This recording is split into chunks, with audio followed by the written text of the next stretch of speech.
two risks involved in buying a buy-to-let or investment property. It doesn't matter whether it's in America, the UK, wherever.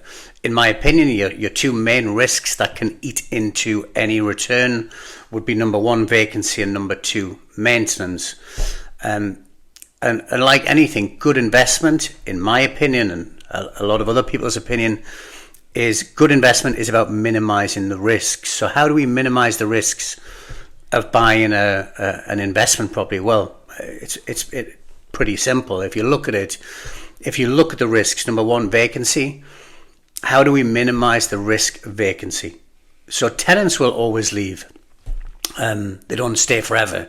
You don't buy a tenant, you buy the house.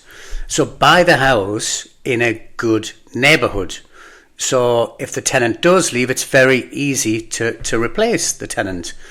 The other thing on how to minimize vacancy is use a decent management company. So I think, like I've said in many of my other videos, you can buy a great house, but if it's managed badly, it can still turn into a bad investment. So I think minimizing vacancy, number one, location, and number two, management. Maintenance, well, know what you're buying. It's quite obvious if you buy a house that not is in bad condition, but if it hasn't been renovated recently and it's cheap, the likelihood is you're going to have to spend money on it. So you have to take that into account. But if you want to minimize maintenance, then look at buying a house that's renovated and in great condition. So the boiler's new, the hot water tank's new, the roof's fairly new and it's got a good lifespan left on it.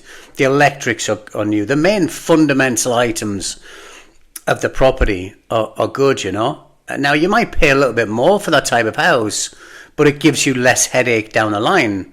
Or if you do decide to buy a house that is not renovated, understand the risk involved that at some point you might have to spend some money on the house, which might eat into any potential return. But just remember, when you spend money on a property, you're also adding value to the house as well.